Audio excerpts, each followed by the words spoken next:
When I talked last week, I was excited about going back to the alma mater, but I also knew that Fred had starred that game, and definitely he had. It's a great venue up there.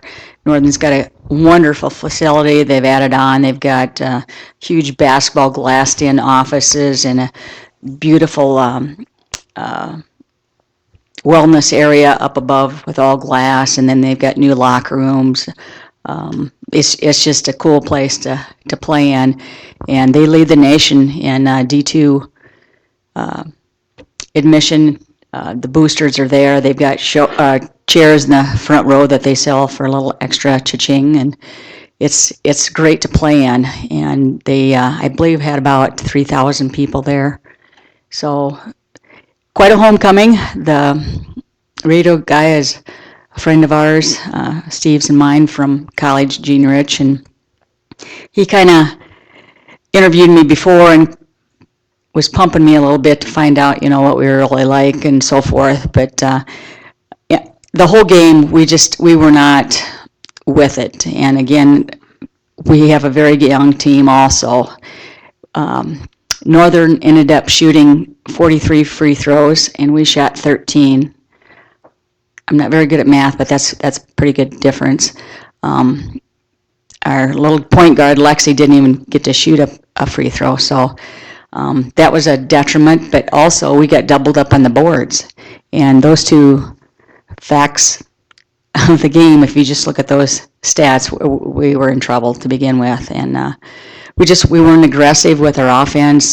They would switch out and, oh my gosh, there's someone guarding me. And we looked at it, we talked about it, and we'd like to have a do-over, but that's not quite possible until next year. So I've got it start on my schedule, and they'll be back here. But we watched Mankato pretty much dismantle Black Hills right after our game, or right before our game rather. And Black Hills was down 20 points by halftime, well, within 10 minutes of the first start of the game. They're very good athletes, just big blondes, and you can picture it, and 17 of them down the line, So we were a little bit leery. It was, I think Black Hills was down at one time 30-some points. So instead of getting nervous and scared about it, the kids were excited to play, and we thought we had a pretty good game plan. We came out and put some pressure on them that they weren't used to, got a lot of turnovers. We led for a great portion of the game, and with 4 minutes left to go in the game, we were down by a basket.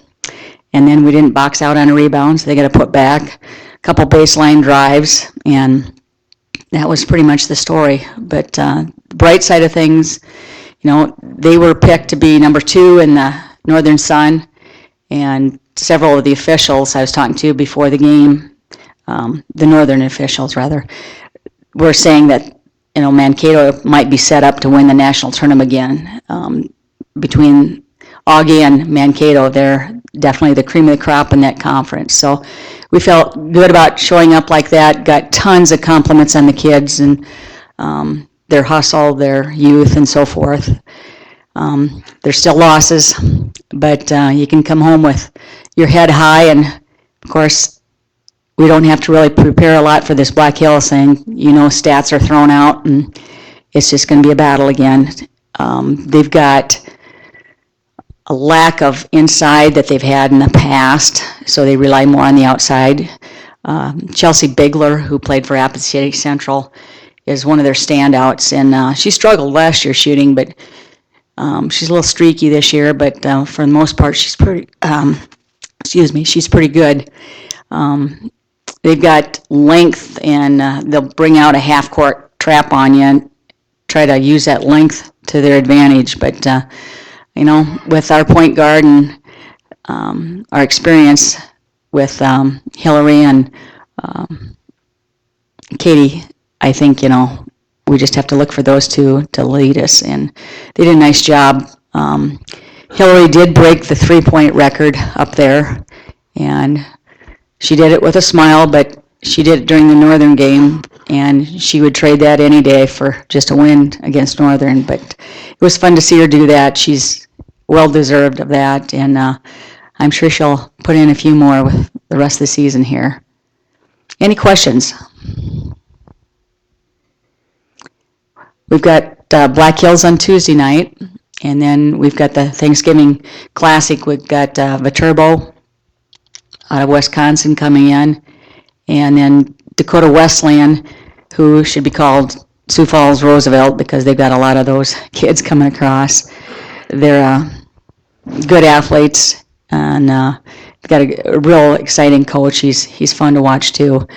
And then we'll pick up on Sunday against Great Falls, who we beat earlier on our first road trip. And they've got potential to light things up too. We've got to play that good defense. Any questions? Thank you.